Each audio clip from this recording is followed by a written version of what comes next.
happening.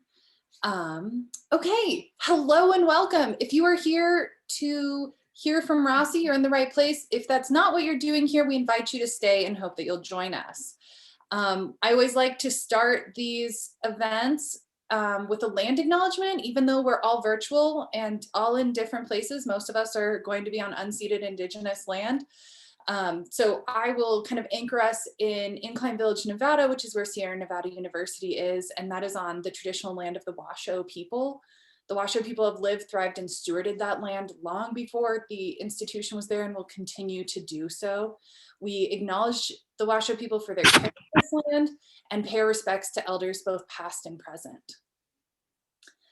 For those of you who don't know me, my name is Anza Yarshka. My pronouns are they, them, and I'm the gallery director at Sierra Nevada University. So we do all of this amazing arts programming through Sierra Nevada University that's public and free. And since COVID, we've made it online. So we invite you to come back and join us for future programming if you haven't been with us before. How the evening's gonna work, I'll do a brief introduction. Rossi's gonna give an awesome conversation, and then we'll have a Q&A at the end. Please feel free to use the chat throughout. I'll keep an eye on it. If there's any good questions, I'll earmark them for later. And then at the end, we'll do questions and we'll invite you to unmute and turn your screens back on. We do have so many new faces, which is wonderful. If you aren't familiar with Sierra Nevada University, just a quick introduction. We're a small private liberal arts college located 2 blocks from Lake Tahoe in Incline Village. The galleries are overseen by the Fine Arts Department here, which has an amazing BFA, BA, so some undergrad art degrees, as well as a low residency master's in fine arts and interdisciplinary arts. We've got a couple people in the audience I see from that program. Hello and welcome. If you have any questions about our programmings or our offerings, I'd be happy to connect you with any resources. So why we're all here, for Rossitza Todorova, it's all about the journey. Born in Sofia, Bulgaria, Rossi immigrated to the United States as a child. She received her Bachelor of Fine Arts degree from the University of Nevada, Reno in 2005, and her Master's in Fine Arts degree in drawing from the Herberger Institute for Design and the Arts School of Art at Arizona State University in 2013. Her work is in numerous collections. Rossi is currently a full-time studio art instructor at Truckee Meadows Community College in Reno, Nevada. And I just have to say, it's been absolutely wonderful to connect with a local artist and someone who is so invested in our kind of local arts community. And it's been a true joy to work with Rossi. So I know tonight's lecture is going to be a gift for all of us. And so with that, I'm going to hand it over to Rossi and let her take it away for the rest of the evening. Hi, everybody. Thank you so much for joining us and tuning in to hear a little bit about my work. It's so amazing to see faces from all over the country and friends, long-time friends, current students. It's just really exciting to see everybody. Sadly enough, when I turn on the presentation, I'm not going to get to see your faces anymore just because of the way that the shared screen happens in Zoom. So if you're smiling at me, I'm probably not going to know until question and answer time, but I am taking in those smiles right now, and you guys are making me feel really good. So hi, and thank you. I'm going to share my screen and get started. Let me just make sure that I put this PowerPoint in the full screen. Okay. So one second, let me just get myself to where I need to be. So my name is Rossitza Todorova, and I'm a multidisciplinary artist working primarily in painting, drawing, installation, video, and book arts. I know that that's quite a few mediums, and I'm actually going to talk a little bit about how I've transitioned between multiple mediums during the course of the last 8 years or so, and how one set of work kind of feeds into the next. I want to just start off with an image from the current exhibition at the Tahoe Gallery at Sierra Nevada University. It is such a beautiful space, and I just want to thank Enza for inviting me to be a part of this exhibition, and Sierra Nevada University for giving me the opportunity to be a visiting artist. If you haven't had a chance, the exhibition is up until May 26th, excuse me, March 26th. And if you are up in Incline Village and want a tour, please let me know. I might be able to come up and also give you a guided tour of the gallery itself. Feel free to reach out to me, and I hopefully can make that happen. Here, this work is a fairly new series, starting in 2020 and into 2021. The majority of the work that's on display at the Tahoe Gallery was actually created this year, so it's brand new work. But I'm going to start the presentation a little bit before, starting in 2013 when I received my MFA from Arizona State University, and talk a little bit about the development of that work and work over the last 8 years and how I got to this current exhibition. So I want to start at Arizona State University. These are installation shots of my Masters of Fine Art exhibition.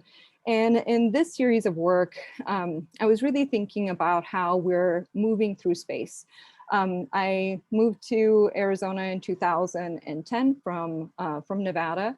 And what really struck me was the built environment in Arizona. I also was driving a lot. It's a huge spread valley, and I was living about 45 minutes away from the university and was commuting with my husband. And I spent my time during that commute drawing while in the passenger seat of the car. So I would have sketchbooks that look like this, where I would literally be doing contour line drawings as we drive through and weave through the highway system in Arizona, which is quite complex and quite interesting. And I was really fascinated about how we could have the same commute, the same structural man-made space that we're moving through, but yet have a completely different experience every time we are on that path. And really within the work, which this is an example of, I'll take you through a little mental exercise of what I was trying to achieve. So I was thinking about that kind of daily commute and thinking about how I could compress that commute into a two-dimensional space. So if you can imagine yourself going to the grocery store, because that's something we're actually doing during COVID. So imagine yourself leaving your front door, getting in your car, driving to the grocery store, doing your shopping, coming back home. If you were to take that journey, even that small commute, and compress it, what would it look like? What kind of variety would there be in terms of the roads that you traveled? What was happening with you mentally? What kind of internal space and external space were happening at the same time? And so I'm really interested in that physical built environment and how we're experiencing that over time. So in these pieces, I was layering that experience. These are created with printmaking, as well as wet and dry material that is manipulating the print, starting with either monoprints or pronto prints, printing them through a printing press and putting them on paper, and then mounting the paper onto panel. And then I was really interested in how I would take shapes and images from the sketchbooks that I was, those images of me drawing in the car, and then I would print that kind of image over and over again, maybe in different colors, but really that repetition of these basic forms for me were how the roadway is always the same, but then the experience of what happens as we have through our daily life is different. And this is a little stop motion animation. I'll play it one more time of what the process was like, starting with printmaking, working with wet media, working with dry media, working with matte mediums on top to create each piece. So each one is done through these multiple layers, again, with printmaking and with painting. And there was a point in time during my my master's program where we moved closer to campus. So we weren't commuting as much, but I was still really interested in that man-made built environment. And I, as an abstractionist, I really believe in abstracting something, you know, like not necessarily working from imagination, but rather simplifying, stylizing and working through something that I'm experiencing. And so I started to create still lives for myself that were symbols, or, you know, metaphorically, the idea of the experience of moving through a man-made space and the man-made space itself, in this case, represented through this Mobius strip of a screen printed piece of paper, screen printed on both sides, and this lattice work with cut paper. And as I was making more and more of these still lives, I realized that I was really interested in this three-dimensional form that was emerging from the creation of the still life. And I wanted it to become more than just something that's really temporary. I'm actually quite interested in the temporary, but here I was thinking, how can these become pieces that I can exhibit? And it just didn't feel like these were ready yet. And so I started to think that these could maybe become books. I had experimented with book forms like this simple accordion form, and took a book arts class, and went to my instructor, which was Dan Mayer at Arizona State University, and said, you know, hey, Dan, I really am interested in making books, but I'm really thinking about these kind of pop-up collapsible forms. Can you help me? And he just kind of laughed and said, well, why don't you take the class and you experiment and maybe you'll get to where you're thinking. And I think because I knew what I was going for, I was actually able to get to kind of my vision. And I started to create these book forms. I have a video of one. And just so you guys know, the videos are a little choppy to begin with. And when they get streamed through Zoom, they might be a little bit more choppy. So I apologize if they're not perfectly smooth, but I think that you'll still get the idea. So these are two book covers, and I have a double accordion book created in this. They're all hand cut, paper cut. And as you open the book covers, this form, the sculptural form, which I'm calling a book because it functions like a book, can become three-dimensional and can grow like a sculpture. So if you turn one book cover, the paper starts to create some tension and becomes something that you can then just place, and it starts to defy gravity and become this kind of sculptural form. The reason why I was so interested in these is because they really started to echo what I was trying to do with the two-dimensional work. The book form itself is one structure. It's, you know, cut and created. It's always the same, but you can never set it up the same way. So even though the form and kind of the road or the way that we get from place to place is always the same, our experience with it is always different. And I felt like these books were also a metaphor for that. And I'm also interested in these ideas of the temporary and something that's a little bit ethereal. And so I really wanted this idea of collapse to be a part of the work, that that you could have something grow and then fold back away into a two-dimensional form. And so this is one example of the books, one of the books set up as a sculpture. They also had different forms, like this Japanese bound piece that has that Mobius strip inside of the lattice work, which also collapses down into its book covers. And these books really ended up being the still lives for a lot of the pieces, where I would have them set up for me to reference as I was working on the two-dimensional work that you can see in the background. And at this point in time, after finishing my MFA, I think that this is an experience that many artists have if they're finishing an undergraduate program or a graduate program. When you're in school, you have a lot of access to tools and equipment. You have a lot of access to studio space, opportunities to exhibit. Like, there's just a lot that a school can give you. And once you're out of school, all of a sudden you're on your own. You're back working on, or at least I was, on a tiny desk. And I was making pretty small two-dimensional work, and really felt a little bit stifled for the fact that I didn't have the space to make my own work. And the next year in 2014, I got an opportunity, which was came kind of serendipitously. I'm trying to say a word I can't probably say correctly. So I got invited by the Shemar Art Center, which is in Phoenix, Arizona. They liked my work and they said, hey, why don't you bring over a couple of pieces and we'll display them. We want an exhibition to open next week. So I basically brought two pieces like this. They were like 24 inches by 24 inches in one book. And I walk into their space and they show me the space that they want to show the work. And it's a small gallery. And I asked them, well, who else is exhibiting in the space with me? Is this going to be a group show? And they said, well, we're not sure who else would exhibit. You can exhibit by yourself if you want to.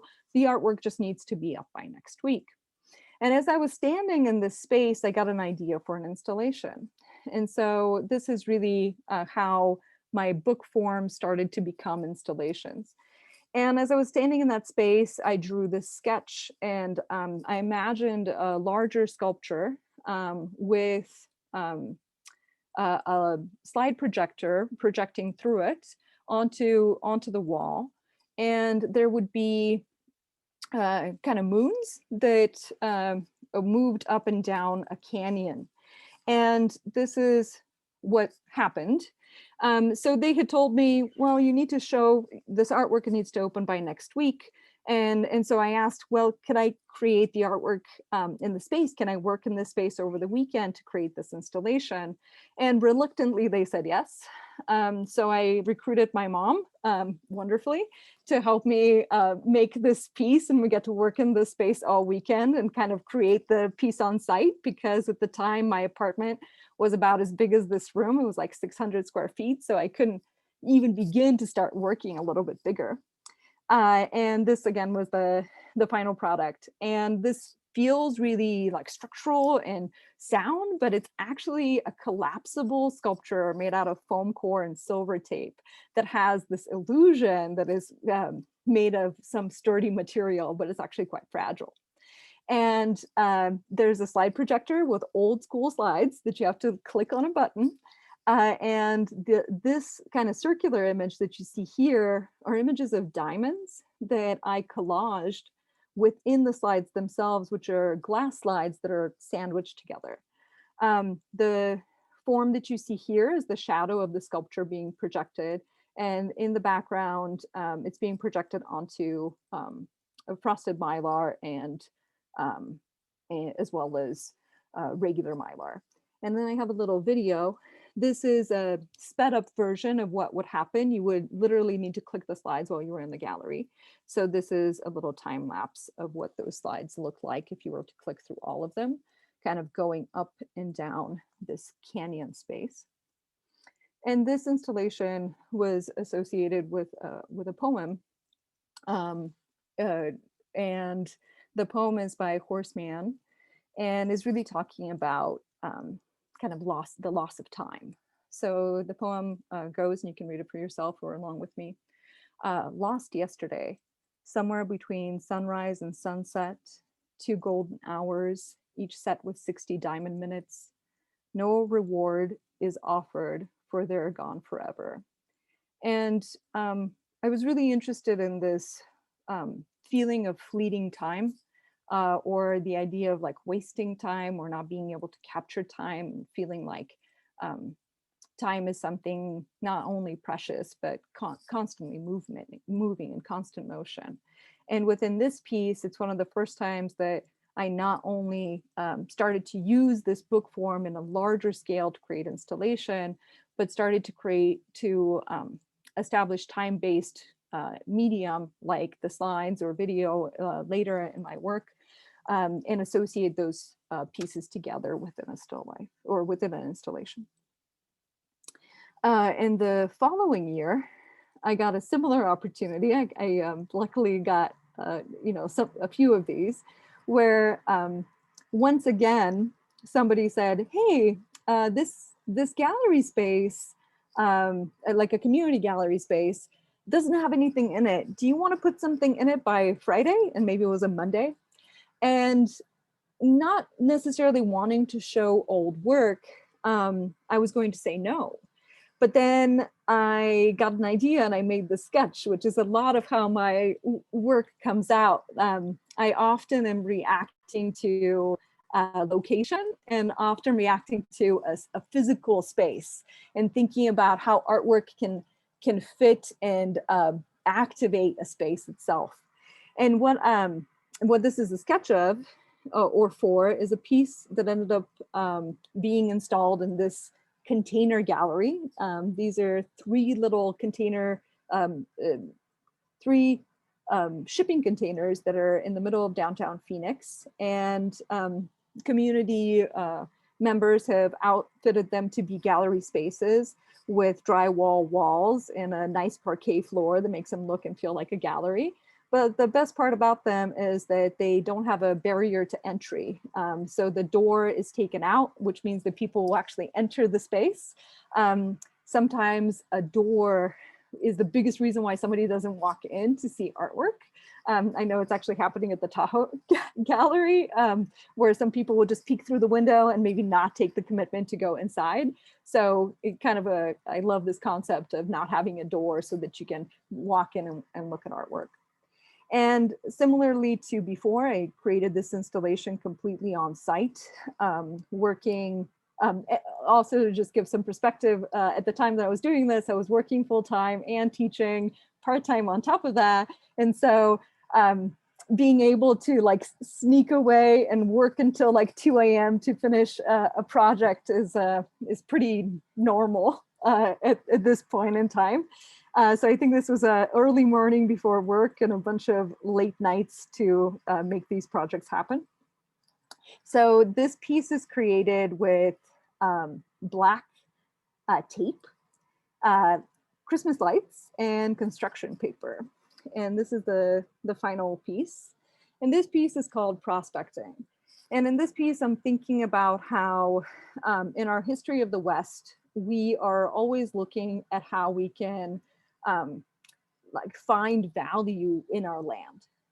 And we often grid and mark and drill and mine where we see resources. But similar, well, in my opinion, our history of the West is incredibly problematic. And that dream of the West often falls apart the longer we do these things, the longer we mine and grid and separate and sell and own pieces of the land. And so this installation from afar looks incredible. It looks incredibly inviting, really interesting. It creates this forced perspective that you can walk into, letting you walk into the artwork itself. But the closer you get, it actually starts to fall apart. You realize that you're looking at construction paper. You realize that it's very fragile and kind of fleeting. And really that's, again, a metaphor about that idea of the West and the way that we prospect our land. But I think that it was a really successful installation. It allowed me to think through and work through a lot of things, including thinking about how people are going to enter and access the space. So just giving you a video with a little bit of interaction and thinking about how many people can be in that space at the same time. And then the following year, in 2016, I got another chance to create an installation like this, but this time, thankfully, I had time to plan. It was not a 24-hour turnaround time, but I did create most of the piece in the gallery as well. And this piece, Transluminal, goes further into some of the things I was exploring with the last two installations, dealing with a very temporary installation. This is tape on the wall, foam core, silver tape, a projection, and then a pyramid of salt that's created from salt crystals. And in this piece, I'm really starting to talk about time, and that each element of this installation are actually representations of time. The chalice, or the sculpture that's in the middle, collapses to a long horizontal, a long panoramic horizontal.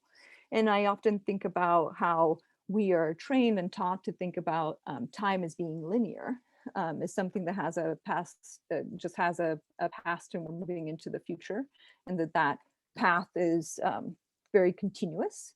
But we know that that's not necessarily true, that in terms of the time isn't linear.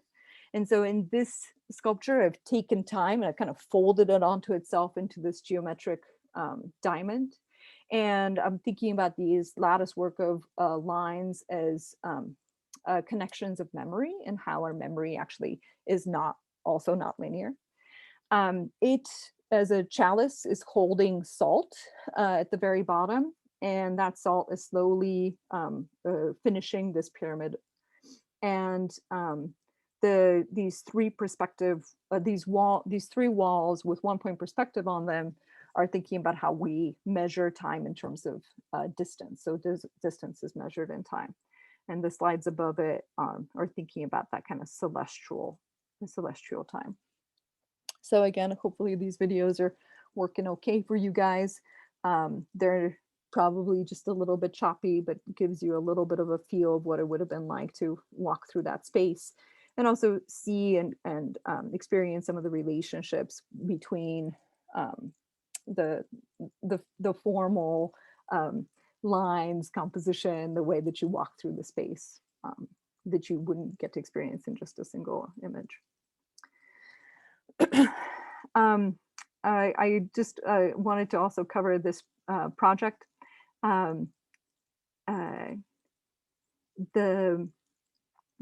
got an opportunity to work with a choreographer and a musician for the city of Sparks, and this was a very interesting call for artists. An organization in Arizona gathered, I think it was 3 artists, 3 choreographers, and 3 composers together, and they put us in a room. We did some icebreakers and some like getting to know you themes, like games, and then they asked us to pair off with each other, choose a team, and then create and pitch a project within 30 minutes. A really like interesting and kind of nerve-wracking way of creating a project. But I got lucky in working with 2 other women, a composer and a choreographer, and we created a pitch to create something where the dancers that would be performing would be using my sculptural forms, which they could manipulate, open and close and move. And that at the end of the performance, or part of the performance, would be this idea of the cycle of life, or Rotovita, which through discussion we came up with together. And luckily enough, we got the gig. We gave our pitch and they liked the idea. And so we were able to do this 6-night performance. And this is what happened. So I created these laser cut forms of a diamond shape, similar to what I was using in my installations. But in this case, the performers could climb into these forms, make them 3-dimensional, and then easily collapse them, make them 2-dimensional, ending in this circle that repeated, that was the creation of each of these. I will put this link in the chat so that you guys can watch a little video of it. It also has incredible music, and all the choreography and music was made at the same, like we worked on it collaboratively. So it's a collaborative project where none of the work or ideas existed before we got together and planned it out. It's also just really exciting how some of these exterior projects that happen outside of a gallery space can influence your work and how you think about working collaboratively with others. So I'm gonna go on with the next project. Think about questions that you might want to ask about this one when we go into the chat section. So these projects that I have been working on, installations, really affected how I wanted to present work, and how I wanted sculpture, video, and sculpture and video to be a part of the work. So this was a show in 2018, and this show really kind of changed, or maybe deepened, the way that I was working with these ideas of time, place, memory, and movement.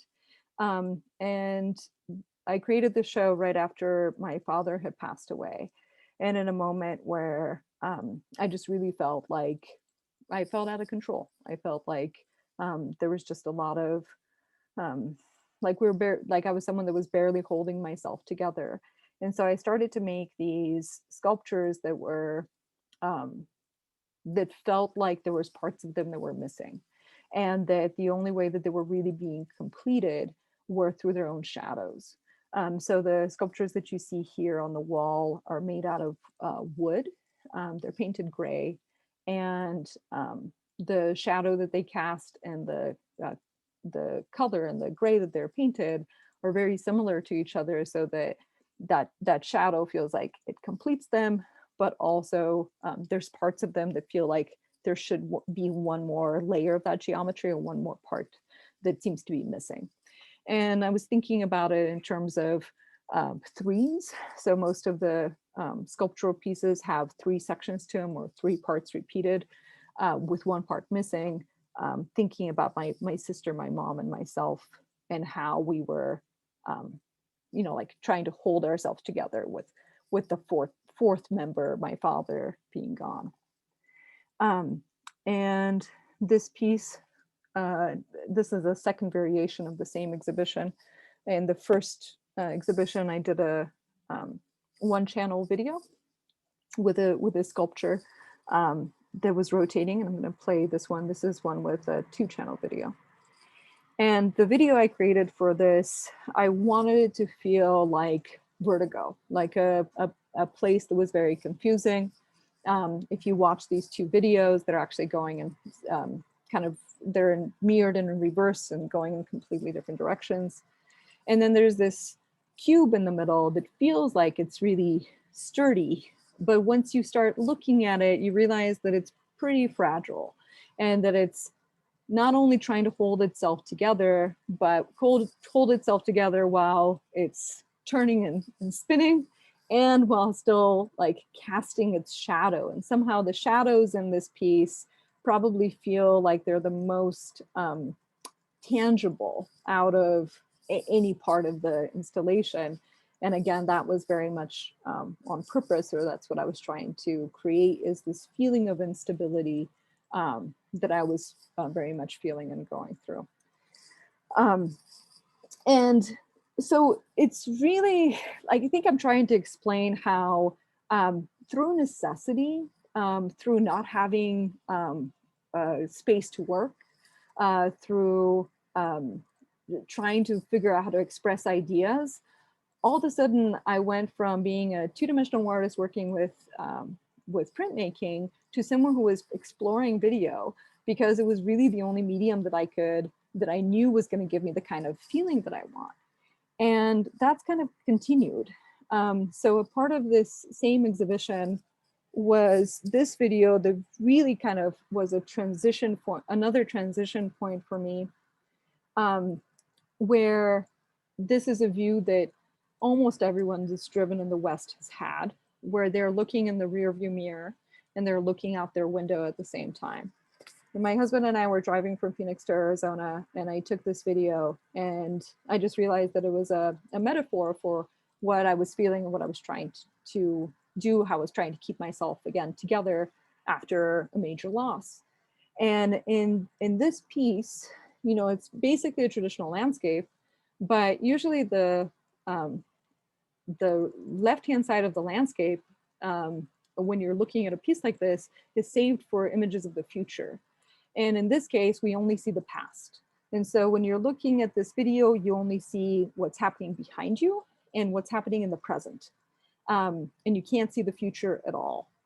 And the landscape itself, the horizon line of that landscape is continuously trying to kind of heal itself. It's trying to meet. I think as a viewer, you're always trying to figure out how these two things are related to each other and if they're ever going to end up being the same landscape. I mean, obviously they are, but you're seeing these two different views of them.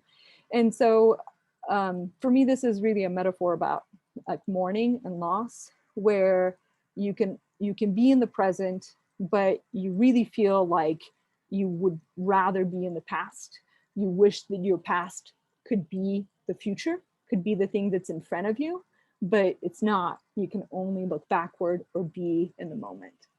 And so that kind of, so this was really like revolutionary for me, that I could start to use video, mirroring, and reflection to start to talk about these really deep and kind of almost inaccessible things that I had a very hard time verbalizing, still have a hard time verbalizing about experiences of loss. So I'm going to go to the next piece. And again, I apologize if these videos are rough. You can actually watch all of them on my website. I don't know if I actually have that last one on the website, but I definitely have this one on my website. So if they're not working perfectly for you, pretend that they're still, and will work. There's other opportunities for you to see them. And so I'm just going to continue on. So in this video piece that I created in 2019, I started to take the mirror, what was happening in the car, and place it in the landscape.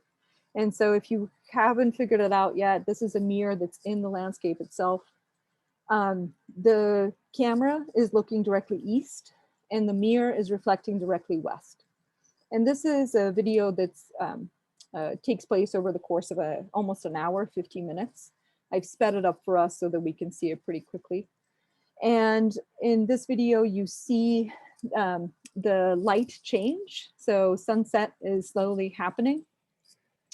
But with this mirror, I've kind of punched a hole right in the middle of the landscape itself. It almost feels like I've collaged another view right on top of this view. And what I found to be really important about this piece is as the light changes, it changes at different levels. So the view facing east starts to quickly become dark, but the view facing west stays light. That mirror holds the light like a cup and kind of doesn't want to let it go. It holds on to the light for so much longer than I thought would be possible while filming this video. That the lights are on in the distance, the scene is becoming dark, and yet just that mirror is trying to really just hold on and slightly and hold on to as much of that light as possible. And again, it ends up being a metaphor about loss and what it feels like, or what you're trying to keep as some in terms of memory or in terms of the past that's fleeting, that's moving. And so that actually leads me to what I'm working on now. So through this entire process, within this last series, I've actually come back to painting and drawing, and it's come through the lens of video that I've actually come back to painting and drawing. And so in the show that's up now, and these were pieces that were, these videos were also part of a show I did in 2020. I've started to use these ribbons again, but this time in a slightly different way, where they are placed in the landscape, but they're also being they're reflective, but they're also being reflected. So these are videos that are a part of the show. And I'm actually going to go to the paintings to talk further about the concepts behind both these videos and the paintings in the current exhibition. Maybe I've gone quickly, which is kind of nice. So these are the paintings. This is one of the paintings. This was in the last exhibition. It's not in this one, but current work. And so here with these pieces, I'm thinking about how landscape itself is a representation of time, and how when we're looking at a landscape, we actually can see or think about the past, present, and future all in one scene. So when we go to a place or a location that we've had a memory or experience, we can't help but revisit that memory or experience. Or if it's a place that had a historical event, it can also capture memory. And so landscape is really about the past. It's also about the present. It's one of the only ways that we get away from our Zoom technological selves these days, where we can be in the moment when we're out in nature and like in the land, in the landscape. And then it also represents the future. It shows us the vista. It shows us that road ahead. It shows us the view ahead. So it can really be also about the future. But within all of these ideas, past, present, future, really we're not thinking about place, or at least I'm not when I think about landscape in that way. Instead, it's what I'm projecting or reflecting onto that landscape as a personal experience. And so these ribbons become, once again, a metaphor about what we're placing onto what we're placing onto place, and how they reflect us. And so I'm playing with different locations, exploring everything from the beauty of a specific place, like this piece, which was inspired by residency at Summer Lake, Oregon, thinking about incredible skies, interesting landscape. These pieces are done on linen. I'm letting some of that linen show so that there's this like grounding or opening, revealing of the materials and medium, but also a very different visual texture and like this tactile feeling where the linen's open. And then these reflective ribbons placed on top of that, really interrupting the view for the viewer, and kind of creating this reflection of what we are placed onto the landscape. So I'm just going to show you guys a couple more of the pieces that are in the show. And then this is an installation that's a part of the exhibition, the work in the background, and then this small sculptural work with gathered rocks. And yeah, and so I'm really excited and also interested. I'm really not done with this series. I think that there's actually a lot more that I need to do for it. I'm thinking about for it, because these ribbons are also, I'm thinking about them as like temporary memorials, like this memorials to memory, a way to create a memory, a way to capture a memory that again is associated with place. So that's kind of where I am within my artistic like curve, going from work that was very much about the experience of place. And I feel like it's continued on that path, just gone through some different materials changes, and then has kind of come back right back to two-dimensional work. And again, hopefully it's not too choppy. I'm going to play just a little snippet of what the gallery looks like currently. Hopefully, again, you would have a chance to come and see it on your own. But if you don't, this is the show at Sierra Nevada University. Excuse me.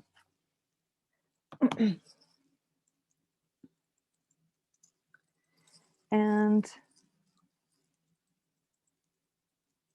hopefully I didn't go too fast. but I'm happy to talk further and answer questions that I'm hoping Anza has gathered. And then I can, at some point in time, I can also talk about what I have coming up. But for a moment, I'm gonna just stop sharing, look for questions, and then we can go back to some of those images if you guys need more clarification. I feel like things have been going on in the chat the whole time, so I'm not sure. Like, I'm hoping that there's questions. We've got some questions that just popped up, and those are the first questions. Otherwise, it was just a lot of love and interest for your Oh, work. cool. Thank you. So I'll read these questions out for you from Corinne. How do you store your works, especially the more fragile pieces? So a lot of those installations don't exist. So a lot of those installations are like literally temporary, and for some of them, I had to break them apart to get them out of the gallery space. So it's funny because I think Lucas was with me when I was installing one of those pieces and one of those turning cubes. And I had to build it in the gallery space because it doesn't fit through a door. And then I had to take it back apart to take it out of the door. Same thing with the other cube that I did at Truckee Meadows Community College. I built it on site and then took it back apart while taking it out. Some of those installations are literally using tape that's going on the wall, which means that I'm pulling that tape and throwing it away right after. Parts of them have been used or maybe been, I don't think I've actually gotten to reuse one. I usually have to make another one. But they were never meant to be permanent. They were always meant to be temporary, and the temporary materials that I was using was actually very important within that work. I've gotten lucky and have been able to work in sculpture and created a stainless steel sculpture that has a similar vocabulary that is permanent, but that was a very different process and was purposefully made that way. Did I answer your question? Whose question was that? That was Corinne. Corinne, did I answer your question? Do you have a follow-up for me? Okay, we have a bunch more questions popping in. I'm happy to relay them, but if anyone has the desire to ask them the question for themselves, please unmute. It's so much more fun than hearing from me constantly. But I'll jump right in. So this is from Rachel. In Silver on the Lake, is the mirrored ribbon woven through contrails or thread or something else? So I do have silver in the work, and it's silver leaf. So it's silver leaf, if you're not familiar. I'm in my studio, so I could probably grab some. 1 second. Let's see if I can find a piece that I have gold leaf, which is similar. So I'll just show you guys that. So it's literally if you're not familiar with the material, it's a sheet of metal that, as you can see, is as fragile as a tissue paper, even more so. And you use a glue that's called sizing to attach, to put onto the surface that you're using. It's the same way that you illuminate a manuscript or add a little bit of silver around a letter in a Bible. And so you would put the glue wherever you want the silver leaf to be, and then you take that little sheet of metal that is literally as thin as a butterfly's wing, and you adhere it onto the surface, and that is how that silver is attached to those pieces. It's not woven or the canvas isn't punctured in any way. It's on the surface. Fantastic. Our next question is from Chris. Do you feel like asking it, Chris, or would you like me to read it out? I can read it on out. How did your time working at the ASU and Phoenix Art Museums influence your work? Oh man. So Chris and I worked at the Phoenix Art Museum together. Hi. So Arizona State University was an incredible home for me, very nurturing through both graduate school and beyond. The biggest way that Arizona State University influenced me, and mostly the museum, is I got to work with really fantastic curators as well as artists. And Julio Cesar Morales, who's the main curator at ASU, was really inspiring to me because he would invite artists to work with us at the museum, and they would create new work for our exhibitions. And much of the time they were working in video. And I had never really thought of working in video because I thought I would need a lot of equipment, a lot of editing experience, you know, like a team, you know, like there's just so much that can go into video if you're thinking about video production or creating a series, or you know, there's just so many ways that you can make video. But a lot of the artists that he was working with were capturing moments, and it wasn't necessarily something that was over edited. It was really about an experience.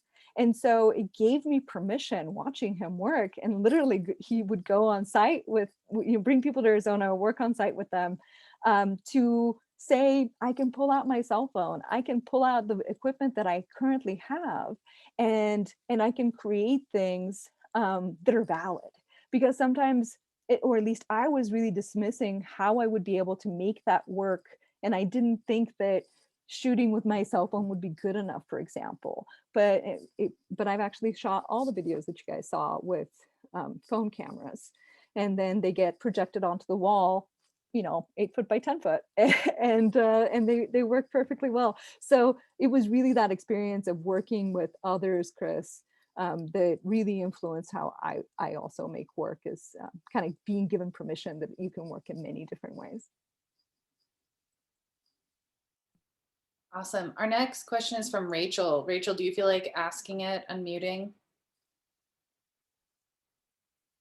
I'll keep going. How long does it take you to create the laser printed displays for the Rotovita dance? So, oh man, I think I almost broke a laser cutter doing those because I had an incredibly short turnaround time. And I also had gotten permission to use equipment at my alma mater. And I think that laser cutter is working just fine, but it was a big laser cutter, and I ran it for like almost 24 hours straight in order to cut 100 of those pieces. And I was really afraid that I was gonna break it, because I had a very short turnaround time, and I had to get them cut, and that's the only time I had access. So I don't know if that answered that question, but oh man, I cut a lot of those things. And I'm really glad I didn't have to cut them by hand. Yeah, no kidding. Mary Kenny, you want to ask your question? Yeah, and she's gonna unmute. I know she's gonna unmute. I'm gonna unmute. Okay. Yeah, hi Mary. Beautiful work. Thank you for sharing your work with all of us. I think that in these times, and I know that your work wasn't done last week, it's been done over the past year or so. We've had this thirst for landscape, and how we are kind of searching or experiencing the landscape. And some of us, for a good period of time, experienced our landscape through our window, right? But we also went out into the car and experienced it in a different window, in a new perspective. So how has the challenge of COVID influenced your work? That's a really good question. So there's so a couple of things happened that are maybe not associated with COVID that have really changed my work more recently. And the biggest one is making the move back to Reno. So I moved back to Reno from Arizona, from Phoenix in 2018 for the job at Truckee Meadows Community College. And almost right away, that's a strange way to say it, like it seeped back into my work without me even thinking about it. And it's partially, I made the drive from Phoenix to Reno, that 13-hour drive, 4 times in 2 months. And it was like, I have to make work about this space. I'm in love with this desert. I'm in love with this desert. I'm interested in how we're manipulating it. And I want to talk about this place. And so probably that more than anything has influenced the work back. But in terms of COVID has, I have to tell you, I feel so lucky to have started to play with video, because the one thing that's happened, not in my artwork, but in my professional career, is that we're on video all the time. I'm making demos all the time. I I have to like make a photo, like make a demo and talk about what I'm doing in a cohesive way all the time. And I think that if I hadn't already started to play with the editing software, with recording with my phone, and kind of be ready to be in that digital space, this transition would have been much harder.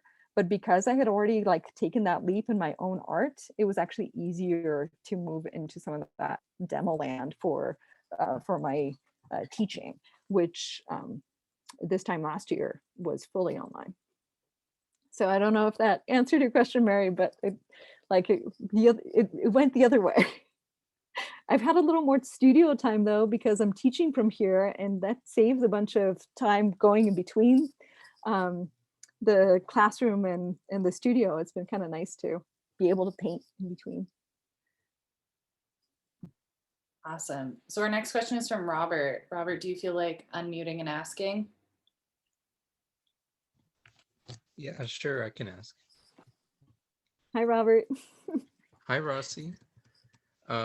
So my question was about your idea of time. You talked a lot about how to you time is something very fragile and precious and constantly in motion. And I was just curious if the pandemic at all has changed your ideas of time and how you portray that in your work.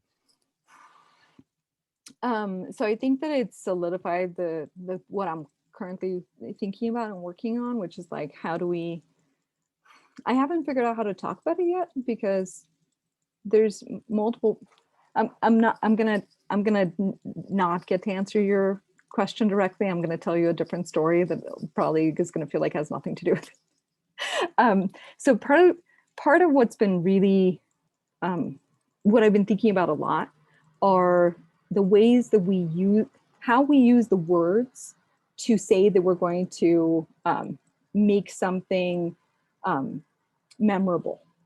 So a lot of times we use the word monument, right? So we create monuments to things. And in Bulgarian, I'm from Bulgaria, the word for a monument is a pametnik. And there's, in Romania, which is, close to Bulgaria, there's, their monuments are called spometnik. Both words exist in Bulgarian, spometnik and pametnik, but spomet in Bulgarian is short-term memory, and pamet is long-term memory. And so I've really been thinking about these two differences of like, how do you memorialize things that are short-term memory versus long-term memory? And what does it mean to have a memorial today? What does it mean to have a monument today in today's world? Mostly when that can be problematic, and mostly when I'm talking about things that are about people, mostly about people that are people like me, like I'm not going to have a monument, and thinking about, again, let's just talk about loss and where a lot of this is coming from. Like my father, my memories of my father is not something that I'm going to make a statue of, like he's not, like, it's not about creating a statue of him, but instead, how do you create, how do you keep memory?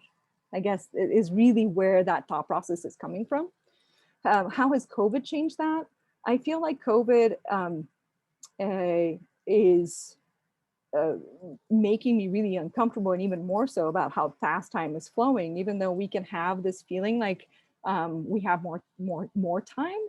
The fact that it started a year ago and that feels like yesterday, because so many things are similar, right? So us not having many different kinds of experience does allow us to make more memories. And so a lot of things feel repetitive, and therefore time's going faster.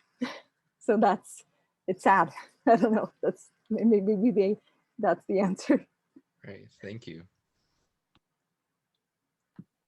Wonderful. Up next is Jerry. Jerry, do you want to unmute?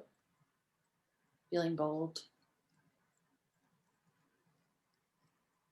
Okay, I'll go for it. Thanks. Love your work, exclamation point. Thank you. How do you maintain developing conceptual ideas and making work in your studio practice? Do you find sometimes that making process leads to linking ideas and vice versa? Yes. Yeah, I'm always surprised at how my favorite thing is that I always think that I've made some kind of leap, or like, oh man, I'm kind of worried this work is going to be so different than the work I was making before. And then you look back at what you were making and to me it looks different, but when you start to look at the visual vocabulary or how we're making something, it's the same. So it's so funny how, I don't know, it's very cyclical. Like I just realized that I'm going through the cyclical part where I, like thinking about the two-dimensional work I was making in 2013 and how it connects to the work that I'm making now. And just to clarify, in between all those video pieces and installations, I was still making two-dimensional work. I just wanted to show you guys things that I felt were really kind of like groundbreaking for me, or like things that really like pushed the work forward or created those ideas. Awesome. We have another question from Rachel, which is it hard for you to get rid of your art? Is there emotional attachment to it? Yes and no. I of course like it when artwork sells, and sometimes when I'm finished with it, I just want to move on to the next thing. But I definitely keep pieces from each series, and there's certain pieces, mostly transition pieces, that I have a hard time letting go of. And it's usually those transition pieces are probably my favorite, and nobody else likes them because they're like a hybrid child of two things together that like don't make sense to anybody else but me, because they were what I was making before and what I'm making now in one piece. So I really love those, and it's hard when those disappear. I'm out of questions in the chat box. So if anyone has any questions, feel free to unmute, or you can even type question in there and you can get in the queue. If you've been holding on to a question, now's the time. We can also open it up to comments too. I mean, I'll look at your comments in the chat when probably like right when we're done and before we close the Zoom. But if you have more of a statement or a comment, I would love to hear it too. Absolutely open to that. Congratulations, Rossi. It's so great to see you. Thank you, Jenna. It's so good to see you. We got another question in the chat from Victor. Is there an alternative concept rather than the standard linear model of time? I believe yes, but I am not the physicist. I don't even know if physicists are the right people that are studying this. But from what I understand, yes, time is not linear. But I don't know the theory or the name of the theory. I should probably look that up and know it off the top of my head. If you have someone that I can work with on this, I would love to collaborate with someone studying this and me create artwork in terms of their research. I really want that kind of collaboration. I just want to comment that I am obsessed with your work. I'm so glad I got to listen to you talk today. I wish I could see it in real life. I'm half tempted to drive out there. But I really love how you make it seem like there's a sculpture in the place in your paintings. Thank you. I was so excited to see these sculptures. But I did have a question about one of the pieces in the gallery at Tahoe, with the mirrored pedestal and the stone. Rocks. Yeah, I was wondering if you could talk about that a little bit. Sure. So, and by the way, Erin, I've really enjoyed you knitting the whole time. I love to crochet. And so the fact that you're like double, like watching and doing something productive, just like, I so relate to that. And I just love that. Thank you for keeping your hands busy. It's something that I absolutely relate to. So I had just went to a residency in December in Southern Oregon in a place called Playa Summer Lake. And it's an isolation residency, kind of perfect for what I needed and during COVID. And I found myself, like I do in many times that you're walking or hiking, collecting rocks. And so you collect these things mostly because you're trying to create a connection to place. And then you take them home and they go in the bowl or in the dish, and they become kind of worthless when you take them home. And so I was thinking about how do I make them precious again? And so I was leaning on silver leaf, which I use in the work, and I silver leafed these rocks, kind of turning them into little silver nuggets, and at times leaving some of the rock exposed and open, and arranged them so that they had, you know, small relationships between each other. But really, it's an attempt to re-glorify them, or like make them precious again when they're when I took them home. Yeah, it totally reminded me of jewelry, you know? I really like that. Yeah, Thank thank you. you.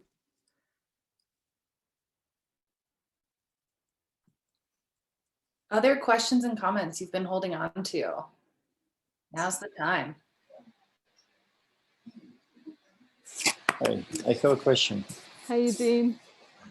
Hi, Rosie. So I didn't know about all this story about your work. Well, okay, you see me now? Yes, I do. So it was very interesting. So it's because I just attended one exhibition, right? But it's with much more. It's throughout all your life. My question is, I didn't see any living beings there. I know it's about time. It's about time and landscape, humans, Humans, yeah. living beings, something. Yeah. Are they part of? Because they look like timeless, and sometimes scaleless as well. So I cannot scale them, and I cannot place them in time. I don't know when it's. What's the philosophy about that? So why not figures? Not even horizon. Nothing. Not like dead shipwreck. I don't know anything. Nothing. There's Pirates, no sense of I don't scale. know. No people, no sense of scale. Not only, but when I was when I was making a lot of the work that were about roadways, there would never be any other cars, right? So like there were always empty highways. One, I think that that experience of place is incredibly personal, and so it often is done not necessarily in isolation, but within your own personal reflection. But what I really have tried to do with this most recent series is that you looking at the work and the way that at times the silver leaf interacts makes it so you as the viewer become a part of the landscape, because it also reflects you. And so I think that you enter the landscape because there aren't others. And that would be probably my overall philosophy on that. Even though I'm working on a piece right now that has a human in it, a figurative piece, and I'm happy to share that with you guys in terms of things that are upcoming, and I can even pan the camera and show you guys something in progress. I'm looking forward. First time, and it might be, and it's probably a one-off, but you never know, things change. Okay, thanks. Bye, Mary. Anybody else? I love these. This is so. I have to tell you that you guys are so nice to me. You know, my Eugene's actually one of my students, but most students don't ask any questions. And so the fact that people are interested enough and willing to ask a question is just so wonderful. Thank you. We have a question from Hannah, and I'm wondering, Hannah, if you want to unmute and ask it. Yeah, I can ask it. I was just asking, do you find your work and process cathartic? Yes. I find myself finding it really hard to see in like my own work as I'm making it, because it's the process that helps me. So do you like your work as you're making it? So maybe I'm not sure what you mean by cathartic, but I definitely paint because of the process of painting helps me with everything, you know, like it's meditative, it's my conceptual life, you know, like it's my conceptual research, it's how I keep myself busy. These thoughts are in the back of my head, you know, like every day, every time, all the time. And so that process of creating is really very much cathartic. A lot of this work, even more so recently, is about loss and dealing with loss, and also like an attempt to capture the ethereal, which I believe are also cathartic within themselves, because it allows me to process things that I'm dealing with. Do I like my work afterward? I think that as I'm working on a series, I just know that if there's two things that happen. A lot of times I have an idea for a new series, and I'll make one piece that is so busy and so cluttered and has like everything that I wanted to say in one piece. And then I have to spend the rest of the series taking that piece apart and getting to concentrate, like, oh, I just put everything in here. Let me actually concentrate on this little part, or this little part, and this little part, until I kind of untangle it. Or I'm working on a series and I'm still thirsty. I still want more from it, and I'm not ready to give it up. The idea is still keeping my interest, and I want to make more work on that idea. And then there's a point where you're just done, right? And that's probably when you start hating the work, because you're like, why am I still doing this? I'm ready for something else. And usually there's a natural transition that creates that. But again, a lot of the time you just kind of know when you're done with something. So not sure if I answered your question, Hannah. No, you did. That was great. Thank you. We've got a question from Robert. Says, enthralled by your work. I love the times, memory, space relationships. I was wondering about the transition from geometric lines to ribbon lines was indicative of the change in your perspective with those relationships. Yeah, so I think that part of what's happening, and I think that the geometry will come back, and I kind of skipped an entire series of work that has a lot more landscape and geometry in it. But most of the time the geometry is man-made space, and those ribbons are like experience within it. You know, like I feel like that has kind of been cyclical within the work and that visual, the way that I'm using that visual vocabulary. And so I think that at the moment I'm just not talking about the man-made, and when that comes back, the geometry will come back. If so, that's my answer to that. But the geometry is always there. It's like there's an entire series on my website that in like 100 days. I don't know if you've ever tried to do this, but it's really good. You have to do a drawing or whatever you want. Drawing's probably easier than painting. Do one a day, and it really kind of solidifies for you your own personal vocabulary. And my personal vocabulary has a lot of geometry.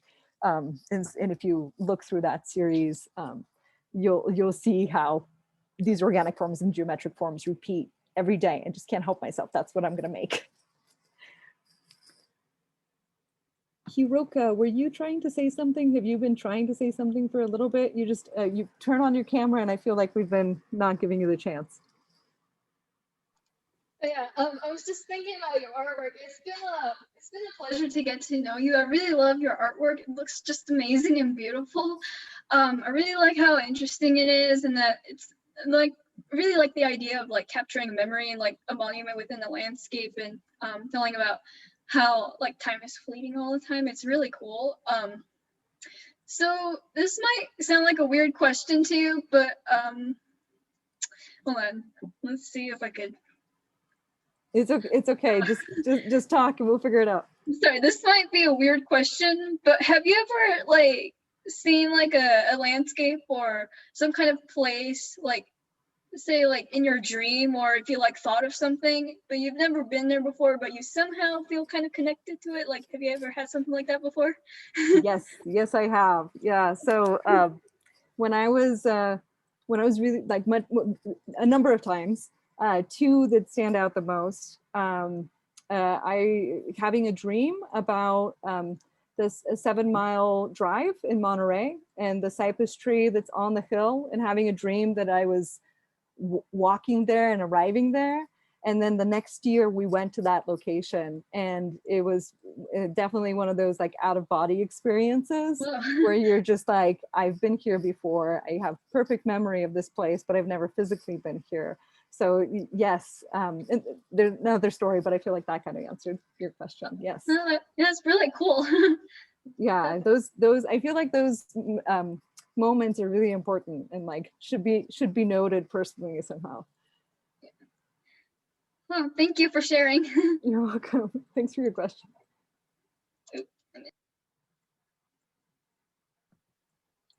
We're out of questions in the chat and we're running lower on time. So if you've got a question or comment, the time is now. And then I wouldn't mind sharing, I have a slide of upcoming things. Do you guys mind if I share? Yes, we want to know all the things that you're All the doing. things. All right. So I just a couple of things this month. And I'll actually talk about one of them a little bit further. On March 20th, I'm gonna have a booth at Sierra Arts. Sierra Arts is having a sale on the plaza. So woohoo, you can go to a sale in person and buy things and look at art. That would be amazing. I have, after that, a collaboration with Nevada Humanities. I'm teaching 2 watercolor workshops on March 24th and 28th. They're both free and they're gonna be on Zoom.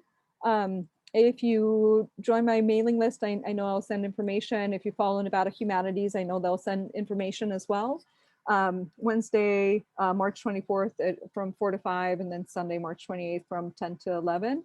And we're gonna be using like natural forms like leaves to create a negative space watercolor piece. And again, that's free for anybody that wants to join in. I am working on a response painting for an exhibition that's happening at the Lilly Museum with a surrealist artist by the name of Leonore Feeney. She's an artist that was working at the same time as Dali and Max Ernst. And Vivian Zavataro, sorry, I had to slow myself down to pronounce that right, who's the director of the Lilly Museum, asked me to create a painting in response to this surrealist historical person's work. I'm in the process of finishing that piece. It will be installed as part of the exhibition later this month. And then we're doing an Instagram conversation about the piece on March 31st. So if you follow me or the Lilly, you'll get some information about that. Please join me.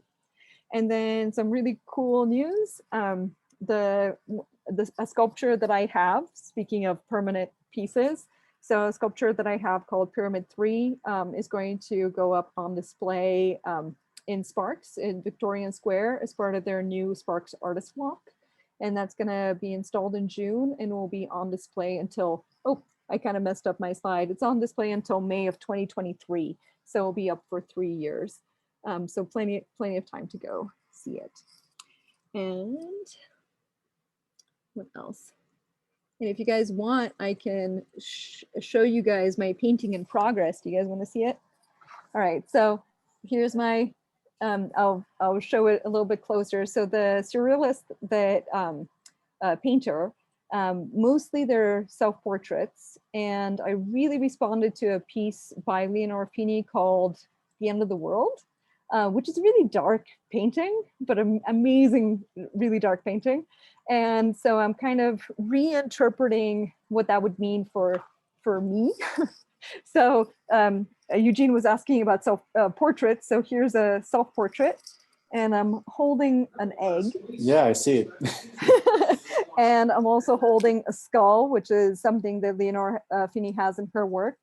And I'm wrapped in this kind of silver material, which of course I'm wrapped in silver. And just so you guys see, this is my studio and then where I did the photo shoot for that piece. Maybe I have and I have a digital collage of what that's gonna look like. So these are photographs that I've put together for what that painting is gonna be, and I'm kind of wrapped in this silver. So I'm working on that. Hopefully it'll be done really, really soon. It's due really soon, so I have lots of painting in front of me.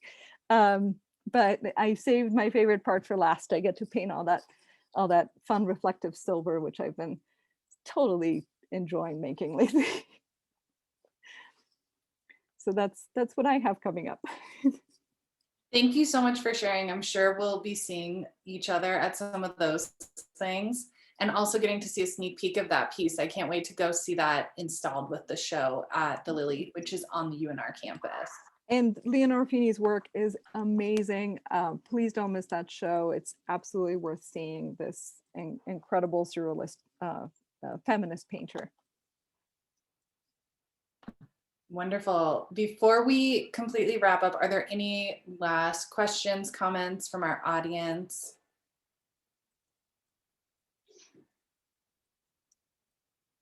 Okay, well, yeah, thank you guys so much. And thank you to Sierra Nevada University for allowing me to have this talk. I am just so heartwarmed by everybody that came and being able to see all of you guys' faces. Thank you. well, thank you. So we'll give you a virtual round of applause, and thank you so much for sharing your artwork with us and through the virtual. And as Rossi shared, if anyone is in the area, the show is on view and available for social distance viewing in person through March 26th. That's on the Sierra Nevada University campus. And you can access that Monday through Friday, 9 a.m. to 5 p.m. And if you want to see it outside of that time, you can also speak with myself or Rossi about getting a personal tour and get access to that. And I'll just put my website and Instagram handle in the chat again. I'm not sure if I had it before, but so that if anybody wants to follow me on either one and keep track of those things that are coming up, you guys can. Fantastic. Thank you all so much for being here. For really quick plug for our gallery programming, the next things coming up are actually our BFA exhibitions, which a couple of them have been on. Sarah, I'm calling you out. You're up next. And so that's happening in April. So these are graduating seniors at Sierra Nevada University doing their solo thesis graduating exhibition. And so we'll be having some lectures from them as well. Thank you.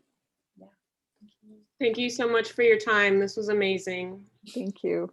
Thanks, Sarah. I can't wait to see your show. Life-changing. Thank you. Thanks, Sarah.